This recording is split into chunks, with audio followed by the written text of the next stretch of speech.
Hello, welcome to KV globe. Myself Kavya Singh. आज की class में हम 6 दिसंबर 2022 का करंट अफेयर डिस्कस करेंगे।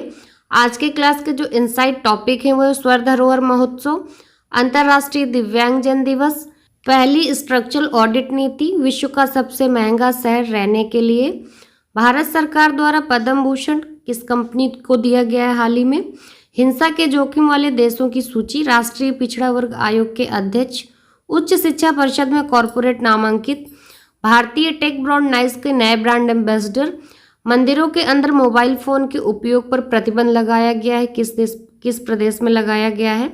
इन सारे टॉपिक से रिलेटेड जितने भी इंपॉर्टेंट क्वेश्चंस बनते हैं एग्जाम के लिए सारे कवर किए गए, इसलिए ध्यान से देखिएगा क्लास बिना स्किप किए हुए, और क्लास को ज़्यादा से ज़्यादा लाइक शेयर जरूर करते जाइए आप लोग। क्लास स्टार्ट करने से पहले आपके लिए एक क्वेश्चन है, भारत के 90% हीरे किस शहर में प्रसंस्कृत किए जाते हैं, यानी कि हीरों की कटाई और पॉलिशिंग किस शहर में 90% होती है। तो इसके 4 ऑप्शंस दिए हुए हैं, इसका सही आंसर आप लोग कमेंट बॉक्स में कमेंट करके ज़रूर बताइए। क्लास के एंड में इस क्वेश्चन को हम लोग डिस्कस करेंगे। स्टार्ट करते हैं आज की क्लास। पहला क्वेश्चन है, राष्ट्रीय पिछड़ा वर्ग आयोग के अध्यक्ष के रूप में किसे नियुक्त किया गया है हाल ही में। सही आंसर है ऑप्शन डी, हंसराज गंगाराम अहीर। हंसराज गंगाराम अहीर जी को पिछड़ा वर्ग आयोग के अध्यक्ष के रूप में नियुक्त किया गया है। राष्ट्रपति द्रौपदी मुर्मू ने इनकी नियुक्ति कंफर्म कर दी है। नेक्स्ट क्वेश्चन है, हाल ही में किस राज्य सरकार ने उच्च शिक्षा परिषद में कॉरपोरेट को नामांकित किया है। तो ऐसा पहली बार हुआ है जब किसी राज्य सरकार ने उच्च शिक्षा परिषद में कॉरपोरेट को नामांकित किया है। सही आंसर है ऑप्शन से कर्नाटक सरकार। कर्नाटका ने उच्च शिक्षा परिषद में कॉरपोरेट को नामांकित किया है। नेक्स्ट क्वेश्चन है, हाल ही में संस्कृति मंत्रालय ने कहां पर स्वर धरोहर महोत्सव का आयोजन किया है। सही आंसर है ऑप्शन डी, नई दिल्ली। नई दिल्ली में स्वर धरोहर महोत्सव का आयोजन हुआ है। भारत की प्रतिष्ठित कला और संस्कृति को प्रदर्शित करने के लिए ये संगीत, कला और साहित्य उत्सव होता है। ये 2 दिसंबर 2022 को सेंट्रल विस्टा इंडिया गेट नई दिल्ली में शुरू हुआ है। केंद्रीय संस्कृति मंत्रालय और स्वर धरोहर फाउंडेशन के द्वारा ये आयोजित हुआ है। स्वर धरोहर महोत्सव ये 2 से 4 दिसंबर तक किया गया है। स्वर धरोहर फाउंडेशन की स्थापना 2006 में युवा कलाकारों के एक समूह द्वारा की गई थी, जिसका उद्देश्य युवा और प्रतिभाशाली कलाकारों के लिए एक स्थान और एक वैश्विक मंच प्रदान करना था। साथ ही भारतीय कला, संगीत और इसकी विरासत को लोकप्रिय बनाना भी था। नेक्स्ट क्वेश्चन है, हाल ही में अंतर्राष्ट्रीय दिव्यांगजन दिवस कब मनाया गया है। सही आंसर है ऑप्शन डी, 3 दिसंबर। प्रतिवर्ष 3 दिसंबर को अंतर्राष्ट्रीय दिव्यांगजन दिवस मनाया जाता है। ये दिवस समाज एवं विकास के प्रत्येक स्तर पर दिव्यांग लोगों के अधिकारों और कल्याण को बढ़ावा देने पर जोर देता है। इसका उद्देश्य राजनीतिक, सामाजिक, आर्थिक और सांस्कृतिक जीवन के सभी पहलुओं में दिव्यांग व्यक्तियों की स्थितियों के बारे में जागरूकता बढ़ाना है। मतलब जो भी दिव्यांग व्यक्ति हैं उनके बारे में, उनकी स्थितियों के बारे में लोगों को जागरूक करना है। क्लास अच्छी लग रही हो तो क्लास को ज़्यादा से ज़्यादा शेयर जरूर करते जाइए आप लोग। नेक्स्ट क्वेश्चन है, हाल ही में हिंसा के जोखिम वाले देशों की सूची में कौन सा देश शीर्ष पर रहा है। सही आंसर है ऑप्शन ए, पाकिस्तान। दिसंबर 2022 में अमेरिकी think tank early warning project की एक नई रिपोर्ट के अनुसार नए सामूहिक हत्याओं के मामले में उच्चतम जोखिम वाले देशों की सूची में पाकिस्तान टॉप पर है। पाकिस्तान सभी 162 कंट्रीज में सबसे अधिक जोखिम वाले स्थान पर है। हिंसा के जोखिम वाले देशों की सूची में पाकिस्तान का जो स्थान है वो शीर्ष पर है, यानी कि 1 नंबर पे, और जो भारत का स्थान है वो 8वां है। भारत 8वें स्थान पर है। नेक्स्ट क्वेश्चन है, किस कंपनी के सीईओ को भारत सरकार द्वारा पद्म भूषण से सम्मानित किया गया है। सही आंसर है ऑप्शन ए, गूगल। गूगल के जो सीईओ हैं सुंदर पिचाई हैं।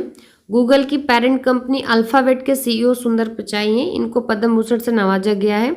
ये सम्मान उन्हें अमेरिका में भारत के राजदूत तरणजीत सिंह सिंधु ने दिया है।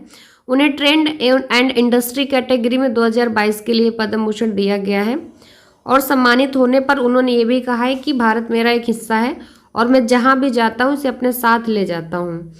नेक्स्ट क्वेश्चन है, हाल ही में रहने के लिहाज से विश्व का कौन सा शहर सबसे महंगा शहर घोषित हुआ है। सही आंसर है ऑप्शन डी, न्यूयॉर्क।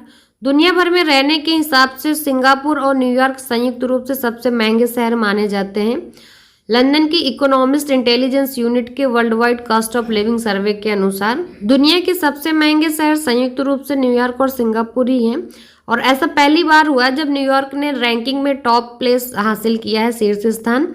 दुनिया के सबसे बड़े शहरों में रहने की औसत लागत इस साल 8.1% बढ़ी है। वहीं यूक्रेन में युद्ध और आपूर्ति श्रृंखलाओं पर कोविड के प्रभाव की वृद्धि के पीछे कारकों के रूप में पहचाना गया है। नेक्स्ट क्वेश्चन है, किस राज्य में पहली स्ट्रक्चरल ऑडिट नीति को लागू किया गया है? सही आंसर है ऑप्शन डी, उत्तर प्रदेश। नोएडा प्राधिकरण द्वारा प्रदेश की पहली स्ट्रक्चरल ऑडिट पॉलिसियों को लागू किया गया है।